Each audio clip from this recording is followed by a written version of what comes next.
Entrepreneurship आसान है अगर आप बेसिक स्ट्रैटेजीज को और बेसिक प्रिंसिपल्स को प्रैक्टिस करना शुरू कर दें। पैसा इंसान को ऊपर लेके जा सकता है, पर इंसान पैसा ऊपर लेके नहीं जा सकता। तो ये समझना जरूरी है कि पैसे का एक लिमिटेड ही वैल्यू है। मेरा फोकस जो है इस समय प्रॉफिट पे नहीं, पर्पस पे है। मेरा फोकस आज भी मैंशन पे नहीं, मिशन पे है। मेरा फोकस आज पैसा नहीं, परिवर्तन है। गीता को हाथ में रख के सब सच बोलते हैं, पर गीता को दिल में रख लिया तो क्या होगा, सोचिए आप।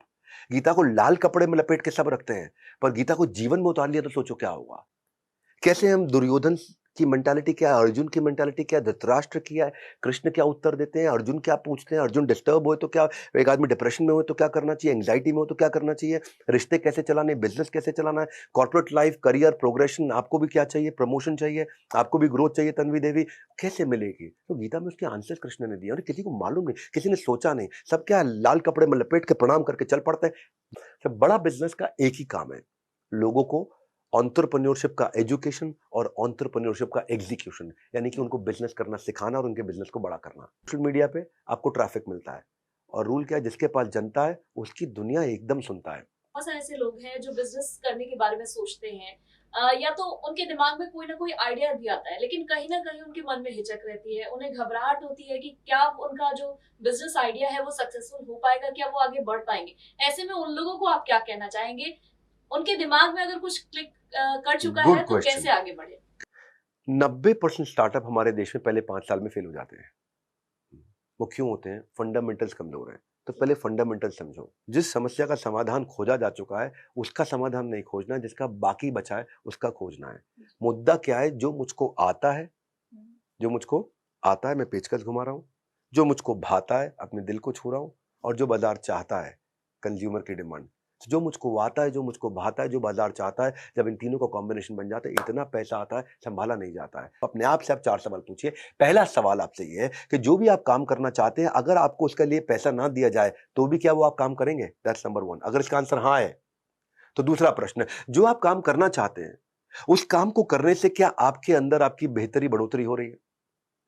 क्या आप अपने आप को इंप्रूव देख रहे हैं? अगर दूसरे का आंसर यस है तो तीसरा, तो जो आप काम कर रहे हैं क्या उससे समाज का लाभ हो रहा है? और अगर उसका भी आंसर यस है तो चौथा, क्या उस काम को करने के पैसे मिल सकते हैं? और अगर चारों का आंसर यस है, then this is right profession for you. आपको इसमें घुसना चाहिए। कस्टमर की बर्निंग प्रॉब्लम है, इसको सॉल्व करो, गेम चेंज होगा। जिंदगी भर याद रखना, 4 चीजों से पता चलता है देश चलेगा कि रुकेगा। पहली चीज, उस देश में इकोनॉमी अच्छी होने के लिए पॉपुलेशन बढ़ती रहनी चाहिए। जैसे जर्मनी, जर्मनी की पॉपुलेशन क्या हो जाएगी? जर्मनी की एथनिसिटी खत्म होने वाली है। माँ बाप एक बच्चा, माँ बाप एक बच्चा, माँ बाप एक बच्चा। क्या इसका मतलब हुआ मैडम? 2 से निकल रहा है 1, यानी कि एक जनरेशन खत्म होते ही 50% पॉपुलेशन खत्म। समझ पा रहे हैं मेरी बात को? जापान में भी यही हो रहा है। इंडिया में पॉपुलेशन बढ़ रही है अब फेवर में। दूसरी चीज, टेंडेंसी टू कंज्यूम। क्या लोग यहाँ पैसा खर्च कर रहे हैं? इंडिया में खर्च कर रहे हैं लोग पैसा। ये चाइना की तरह नहीं है इंडिया। चाइना में लोग डर के रहते हैं, इंडिया में किसी को डर नहीं है। ये ऐसा वो देश है, कोई कुछ भी कह दे, यहाँ किसी को कोई डर नहीं है। यहाँ खुल के जिसका जो मन करे वो करता है। यहाँ टेंडेंसी टू कंज्यूम है।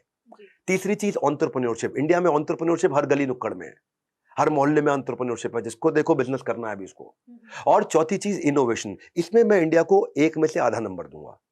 तो 4 में से इंडिया को 3.5 नंबर मिलते हैं। तो ये भविष्य इंडिया का है इस समय, क्योंकि यहां पे 4 में से 3.5 नंबर मिल रहे हैं। इनोवेशन में हम लोग ग्रो कर रहे हैं, अभी वहां पहुंचे नहीं जहां अपने को पहुंचना है। तो आपका जो प्रश्न था उसका उत्तर है very bright chances at the moment. अनपढ़ वो नहीं जो पढ़ नहीं पाते, अनपढ़ वो हैं जो सीखना नहीं चाहते। इसलिए ऐसे ही पढ़े रहने से अच्छा है कुछ पढ़ते रहो, नहीं तो अगर ऐसे ही पढ़े रहोगे तो बहुत पड़ेगी। Clarity is power. मेरे को कल नहीं आज को बदलना है, ताकि मेरा भविष्य बदलेगा। भविष्य को कंट्रोल करना है तो मुझे आज को कंट्रोल, वर्तमान को कंट्रोल करना है। वेल्थ आपके लिए क्या मीन करता है? वेल्थ मेरे लिए मीन करता है goodwill and equity. Okay. Wealth mean करता है मेरे लिए पहले ईमानदारी, बाद में दुकानदारी। वेल्थ मीन करता है मेरे लिए ये वो है जो मैं नहीं रहूंगा तो भी रह जाएगा पीछे, बाकी वेल्थ नहीं रहेगी, ये वाली गुडविल की वेल्थ रहेगी। 3 चीजों का ध्यान रखिए। पहली चीज, हाँ, अपनी संगत अच्छी रखिए। शकुनी मंत्रा का साथ छोड़ के कृष्ण को पकड़ लीजिए। आपके आसपास हमेशा ऐसे बहुत लोग होंगे जो आपकी एनर्जी को खत्म करके नेगेटिव करेंगे। अच्छी टीम में रहोगे वो पावरफुल बना देगा, कमजोर लीडर के साथ रहोगे बिलो एवरेज बना देगा। 1। दूसरी चीज, कंटिन्यूस लर्निंग। रोज अपने ऊपर इन्वेस्ट करो। If you want to double the rate of your growth, triple the rate of your learning. और तीसरी चीज, जो काम कर रहे हैं उसे कंसिस्टेंटली करो। रोज रोज अपने रास्ते और अपने रिश्ते रोज बदले नहीं जाते हैं। तो जो कर रहे हो उसमें निरंतरता लाओ, उसमें कंसिस्टेंसी लेकर के आओ। ये 3 चीज़ें पकड़ लीजिए, जीवन की जो भी काम कर रहे हैं, ये 3 चीज़ें आपको बहुत भारी बड़ी पावरफुल सफलता दे सकते हैं, क्योंकि आजू-बाजू के लोग कंट्रीब्यूट करेंगे, लर्न करेंगे तो आप गलतियों से इंप्रूव कर जाएँगे और लगातार करते रहेंगे, तो फिर तो आप उत्साह, निश्चय और धैर्य के साथ पार कर जाएँगे। धन्यवाद।